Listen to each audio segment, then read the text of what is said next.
The soft hum of the television filled the living room, the glow of flashing police lights reflecting off Eric's tired face. He sat on the couch, dressed in old sweatpants, a bowl of popcorn balanced in his lap. Our children, Ethan and Mia, lay sprawled on the floor, their little fingers tapping away at their tablets, lost in the world of Roblox. I had brought Nathan home, my boss, a man who radiated authority and ambition, someone who commanded attention with his presence alone. I hadn't planned on it, but when he casually suggested a drink after the work event, I agreed without hesitation. Maybe I wanted to prove something, to him, to myself, that my life was just as polished and perfect as the world assumed. But now, standing in the doorway with Nathan beside me, I realized how stark the contrast was. Eric barely glanced up when I introduced him, his greeting nothing more than a brief nod before turning his focus back to the television. Nathan, ever the charmer, took in the scene with an easy smile. "Your place is nice," he said smoothly, though there was something in his voice, something subtle, something patronizing. Then came the conversation. Nathan, with his tailored suit and effortless confidence, turned to Eric. "So, what do you do at the shipping center on Broad Street?" Eric's response was short, neutral, but Nathan's laughter was anything but. It wasn't light-hearted or friendly, it was sharp, laced with something that stung. "Tough work, huh? Bet that's hard on the back." I knew that laugh. It was the kind that belittled, the kind that dismissed. Eric's jaw tightened, his fingers curling slightly against his knee, but he said nothing. And then Nathan spoke the words that would shift something between us forever. "Imagine what life would have been like if you had married someone like me." I laughed. Reflexively, automatically, too hard, too long. The moment the sound left my mouth, I knew. Knew that Eric had heard it, knew that it had landed in a way that couldn't be undone. His eyes met mine, dark and unreadable. "You think that's funny?" "Come on, Eric," I said, forcing a smile, trying to smooth over the moment. "He's joking." But my laughter had been too real for it to be a joke, and we both knew it. Later that night, Eric left.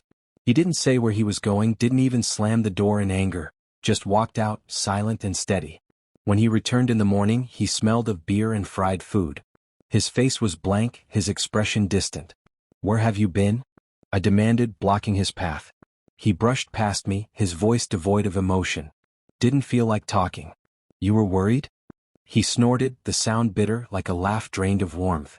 "That's rich." I crossed my arms. "What's that supposed to mean?" His gaze found mine, heavy with something I couldn't name. "I used to think it was my job to protect you from the weight of the world," he said quietly. "I never thought I'd have to protect myself from you."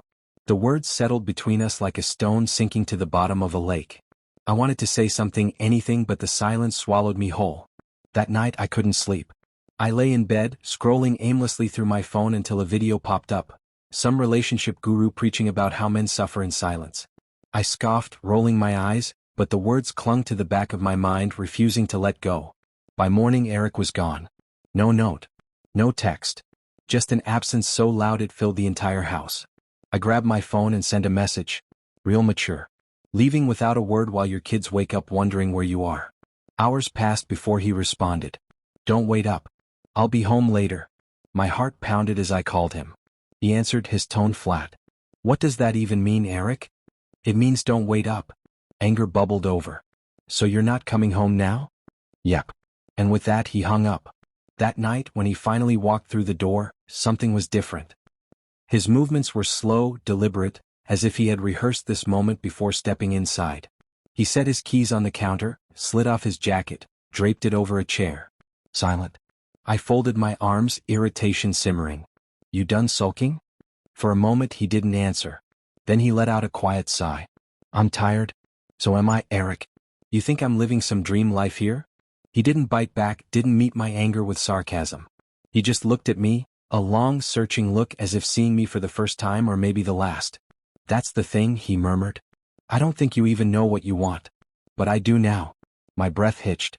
"What's that supposed to mean?" He didn't answer. He simply turned and walked to the bedroom, opening the closet. My stomach dropped as I watched him pull out his old black duffel bag. "What are you doing?" My voice cracked. He didn't look up. "Eric?" He folded his clothes neatly, placing them into the bag with quiet resolve. When he finally spoke, his voice was steady. "You told me not to come back." I let out a shaky laugh. "Stop it. You're not serious." He didn't stop. Didn't argue. He zipped the bag, slung it over his shoulder and walked toward the door. I followed, my voice rising. So that's it? One argument and you're packing your bags? You're just walking out on your family? At the door he turned, his face shadowed by the dim porch light. I'm not walking out on my kids, he said softly. I'm walking out on you. His words struck like a physical blow. I stepped onto the porch after him, desperation clawing at my throat. Oh, so now you're father of the year? Since when? Eric finally looked at me, his expression calm, unwavering. Since you stopped being a wife and started being my rival. Days passed with nothing but silence. No calls. No messages. The absence of him gnawed at me, a constant ache I couldn't soothe. On the fourth day I broke. I grabbed my phone and typed out a message. Have you finished your little vacation? The kids are begging for you. Hours later my phone rang. The number was unfamiliar. This is Angela from Bailey & Associates law firm, a woman's voice said. I'm calling on behalf of Eric Thomas regarding a legal separation.